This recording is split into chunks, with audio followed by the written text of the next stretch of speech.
Have a seat. That's fine.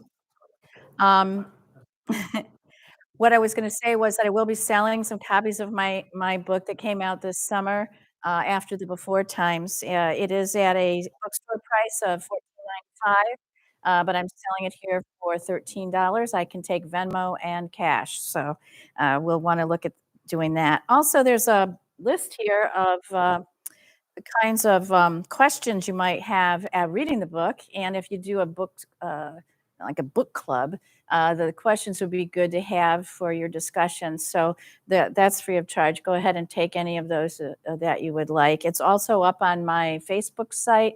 The site is After the Before Times, comma, Jan Leland. And you'll have to scroll down through a few posts, but um, there is the discussion questions on the site, on my Facebook page. So let me start with this discussion of writing as a means of coping with stress. Um, that idea came to me actually when I was looking at one of the author pages on Facebook of another author or a group of authors and looking at the contributions. And I saw that Beck Malozzi from the University of Waterloo in Ontario, Canada, said, quote, "When I write, I love to put myself into the shoes of my characters. I love to build worlds, to create plots, and imagine everything so thoroughly that I forget about my own troubles." Unquote. As a mental health therapist for 40 years, I have been well aware that there is a therapeutic aspect to writing. I've used written exposure therapy, WET, for treating post traumatic stress disorder. The research does validate that one's feelings being written can ease symptoms of trauma. When you write, all parts of your brain is engaged. I have also taught my patients over the years to use gratitude journaling, an evidence-based research strategy, which quantifiably reduces depression symptoms. Poetry therapy began to be used in the United States in the 1800s. The the U.S. Association of Poetry Therapy, was started in 1969. So writing can be a very low cost, easily acceptable form of therapy. Stephen King, the famous novelist of the horror genre, writing Carrie and Cujo and The Shining, he added this, quote, "My fears and stressors are the source of some of my best writing. The psychology from that place is pure gold," unquote. Writers and researchers agree, and it's interesting that writing about stress, what stresses us, can be a wonderful way to cope, but also stress itself can be a great motivator for writing.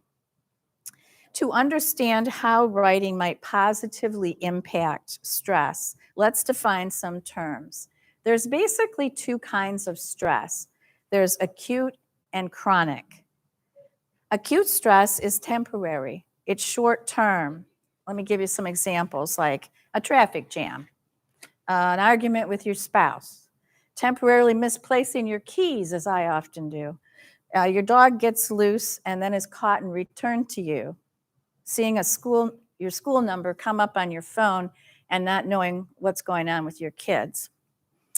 Research has shown that the human body and mind are very, very good at handling episodic or acute stress.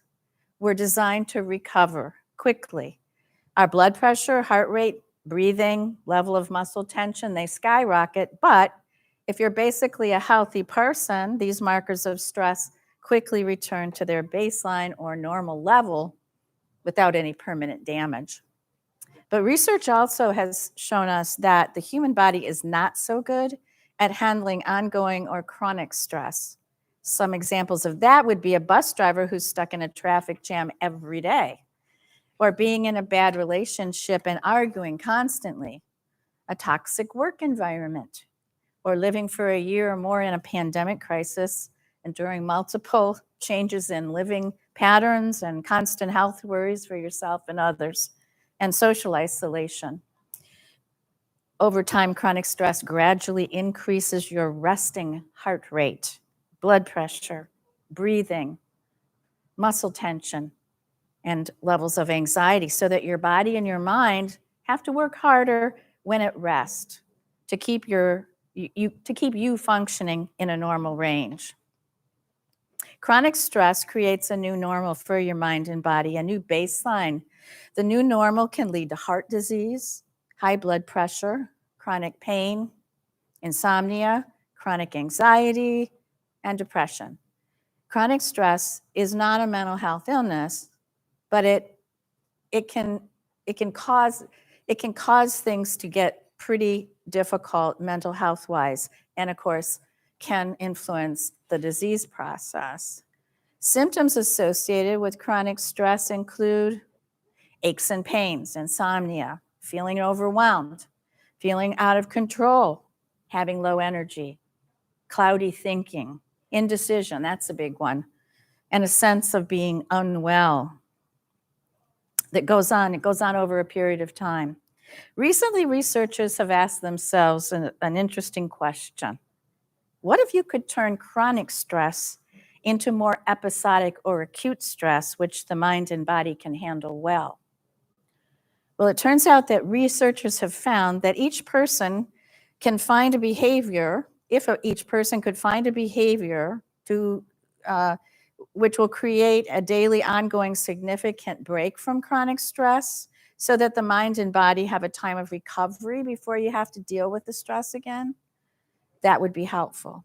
Some people have turned to daily exercise, meditation, yoga, a hobby, any activity in which you are not experiencing the chronic stressor and you are experiencing some relaxation or happiness. That does the trick. But that break from chronic stress has to be consistent. It has to be ongoing for a long period of time. But that period of time is different for each individual. Researchers have identified 2 activities which are most effective for turning chronic stress into very healthy acute stress. You can probably guess which activity is the first one. What do you say? Can you guess? Writing is the first one. What do you think the second one is? Gardening.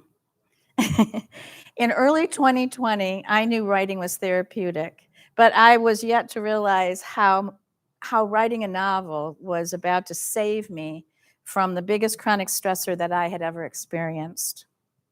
The most significant chronic stressor for each of us probably was the 2020 COVID pandemic. According to the American Psychological Association in 2021 Stress in America survey, it was estimated that during the pandemic, chronic stress levels were so high that 1/3 of all Americans struggled to do even basic daily decisions. They couldn't decide what to eat, how to start their day. Many Americans suffered additional stressors of job loss, food insecurity, schooling their children from home. These chronic stressors in March 2020 to February 2021, when we finally had the vaccine underway, was difficult. And that's where I had my chronic stress. I was locked down at home. I was alone, away from my family and friends for 11 months. 340 days, but who's counting? I was privileged to still have a job and food and other resources, but I was stressed. I was stressed by fears from my family and their health, and from the unending separation and loneliness. I worked part-time, virtually, as a mental health therapist, but that was stressful too. It seemed that even though I treat anxiety, depression, and trauma as my specialty, the pandemic either caused or worsened depression, trauma, and anxiety symptoms for most people. I had chronic stress myself about my family members getting sick. Even though my family lives on the same street as I do in the same city, because one member of the family was a frontline medical worker in a COVID hospital unit, I was thinking it was likely they were going to bring COVID home at some point. And I could not risk that because I had some risk factors for severe disease, so I didn't see them. Also, if you remember, in the first year of the pandemic, we didn't think we could even be together with people outside. We thought we had to have an 8 to 10 foot distance. I went on a few walks with my daughter and my grandchildren, but it was stressful because I was trying to keep them away from me and they were trying to get a hug. So I'm sure you can all relate to how difficult that was. 3 factors came together for me to say that I was going to write a novel. The first factor was right before the pandemic. I started to read this, this post about women writers that really spoke to me. The second factor was the isolation and what that did to me and for me. And thirdly, I had a need to find a way to process and escape the stressful daily news that was really, full of death and illness. And there were changes on a daily basis, really. Come on in.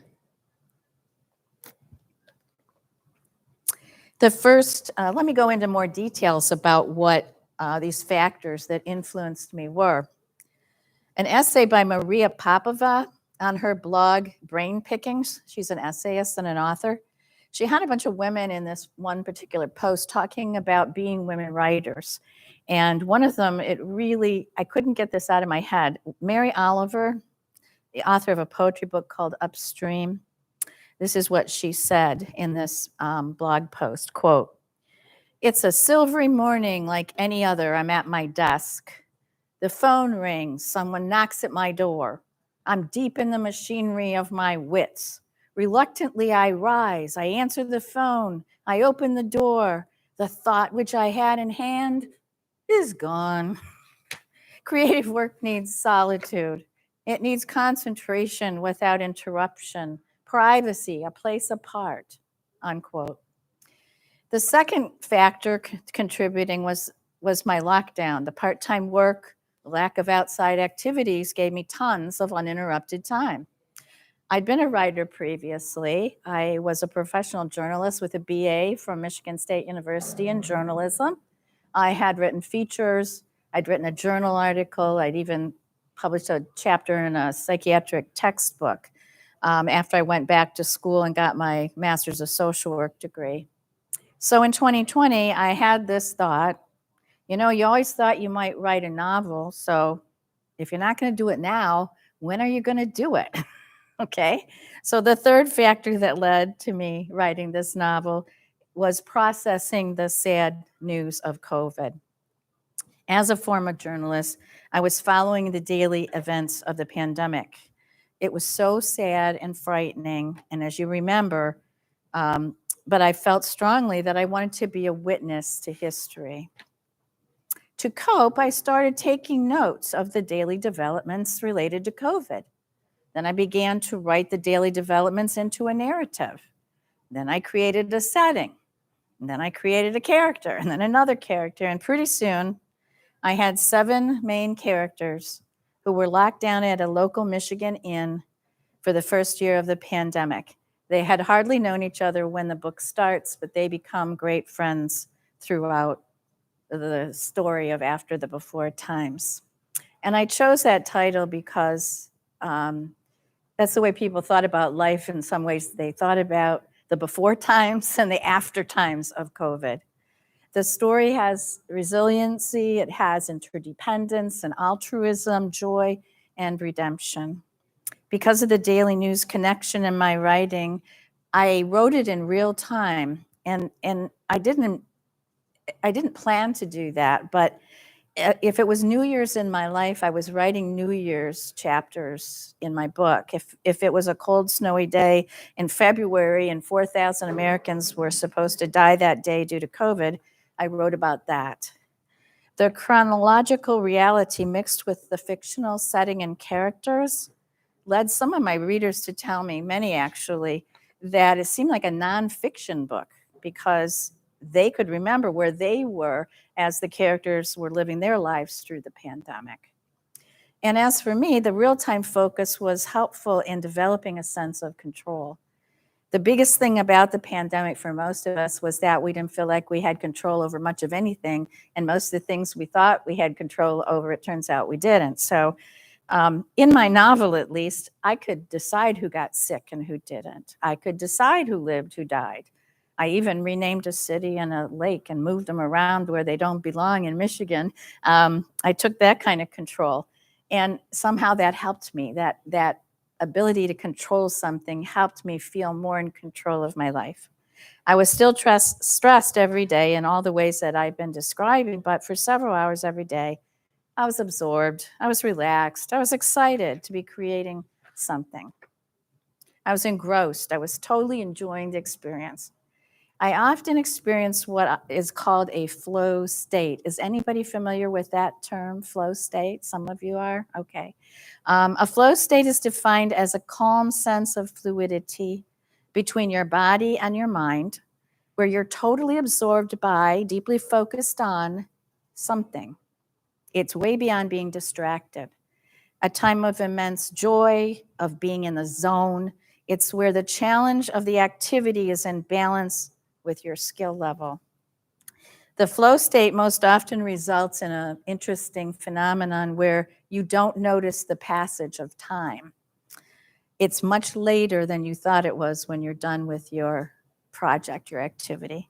It's like becoming lost in the activity. The flow state has a number of scientifically confirmed benefits. It's associated with a high degree of happiness, higher motivation levels, greater creativity, better emotion regulation, and an increase in frustration tolerance. It helps resiliency and guards against depression. During flow, there's a chemical change actually that takes place in the body, creating norepinephrine, dopamine, serotonin, and endorphins, which increase feelings of pleasure, satisfaction, and contentment. Brain scans have shown that periods of intense concentration during writing helps the brain to establish new neuron connections, which can boost creativity and problem solving. These daily episodes of relief from stress and my occasional flow states help me to create a total break and allow me to turn my chronic stress into an episodic stress. I was coping better. I felt healthier and happier. I stopped gaining weight. I was sleeping better. I was feeling less lonely. I wrote for a few hours every day for 10 months. I looked forward to writing, but it was a burst of energy that got me going as I sat down. And as odd as it sounds, I was not as lonely when I was with my characters. If you're suffering from chronic stress and you can't get rid of it, you need to find a means of relief or a break, and preferably an activity where you can passionately absorb yourself, able to experience a flow state. This will give your body and mind a chance to recover every day and avoid the debilitating health and mental health consequences of unending chronic stress. Writing has been found to be one of the easiest and most effective ways to conquer chronic stress. And if you want to use your stress as a motivation for writing, like Stephen King does, you might want to find a quiet place where you won't be interrupted and begin your calming journey. Thank you. I will take questions, comments, and if anyone is interested in purchasing the book, I have it here for sale, $13 Venmo or cash, and that's a bit less than in the bookstore, and it's a signed copy. Any questions? If you do have any questions, we'll have you ask it into the microphone. I'll pass that around, and let me just go ahead and unmute that back there.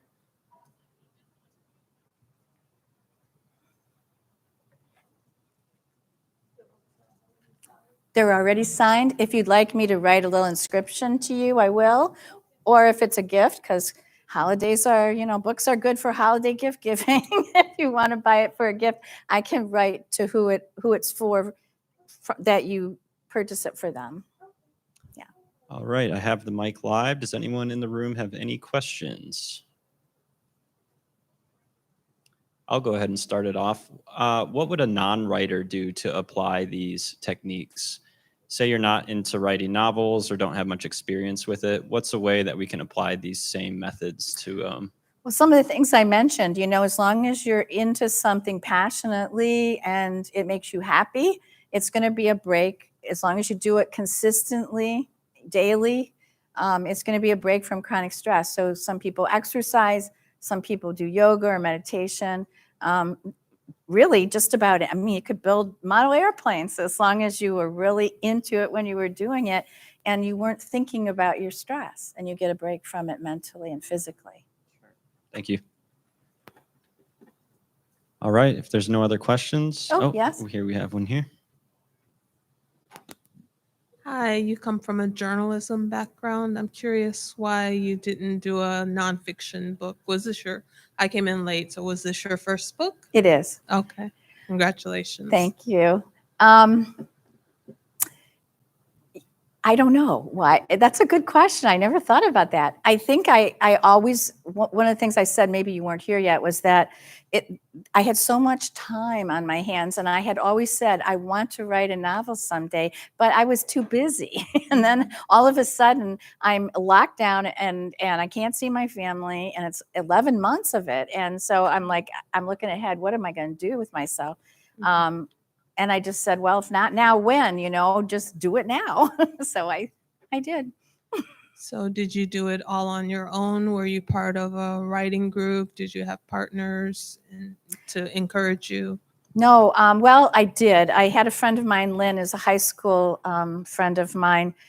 We go way back. I would send her chapters, and she would give me feedback, and she was really a cheerleader. And I had so little contact with people other than my patients during that time that I was doing therapy virtually, that I would wait for those emails to come back with that positive feedback that she would give me. I really did it on my own at the dining room table. But she was I don't know if she even knows it, but she was a really important factor for me, her support, Great, thank you. Thank you. Okay. I've got another question. Yes. What's next for you? Are you working on another book after this? Do you plan on continuing the writing career, or what's next? Well, I loved these characters so much I couldn't kill any of them off in the story. So I'm writing a sequel to this, and I've already killed one of them off. And I like the characters so much, and people did too. I mean, I had somebody ask me last week, like, whatever happened to Vivi? I want to know what happened to Vivi. And it's like, well, I'm actually writing a sequel, and you're going to find out what happened to Vivi. It's going to be called After News of Death. And it's the same a lot of the same characters, but some new characters too. All right, thank you. If there's no other questions, we will go ahead to the book signing. Thank you from the Ann Arbor District Library. Thank you.